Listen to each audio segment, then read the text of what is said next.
ایک آدمی روزانہ اپنے خاندان کو دیکھ کر اور اپنے خاندان کے اخراجات کو دیکھ کر پریشان رہتا کہ کیا کروں، اتنی پریشانیاں ہیں، کبھی بیماری آ جاتی ہے تو کبھی قرض، کبھی بچوں کے اخراجات کی پریشانی، تو کبھی گھر کا خرچ۔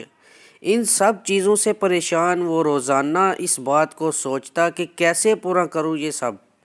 اسی علاقے کا بادشاہ روزانہ کئی دفعہ اعلان کرتا کہ اگر کسی کو کوئی پریشانی، کوئی بیماری، کوئی دھن دولت، رزق کی ضرورت ہو تو وہ آ جائے، میں مفت میں دولت بھی دیتا ہوں، بیماری کی دعا بھی دیتا ہوں، پریشانیوں کا حل بھی دیتا ہوں۔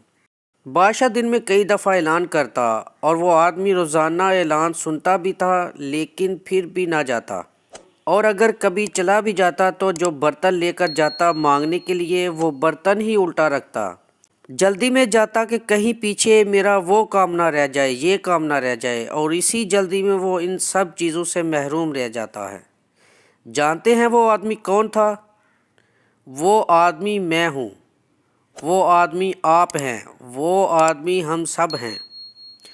وہ رزق دینے والا، سب بیماریوں کی دوا دینے والا، سب پریشانیوں کو حل کرنے والا میرا رحمان اللہ روزانہ نہ جانے کتنی دفعہ اپنے بندے کو بلاتا ہے کہ میں سب کچھ دیتا ہوں، اور ہم لوگ روزانہ اس کی بات سن کر نہ جانے کون سے اتنے ضروری کاموں میں مگن رہتے ہیں کہ اتنی پریشانیوں کا سامنا کرتے ہیں لیکن کبھی ان کا حل بتانے والے کے پاس نہیں جاتے، اور اگر کبھی غلطی سے چلے بھی گئے تو جلدی میں ہی لگے رہے۔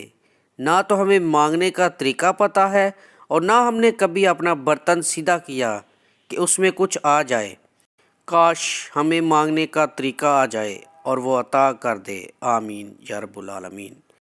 ناظرین، ویڈیو پسند آنے کی صورت میں اسے لائک اور شیئر کر دیں، اور جنہوں نے چینل کو سبسکرائب نہیں کیا وہ چینل کو سبسکرائب کر لیں۔ جزاک اللہ۔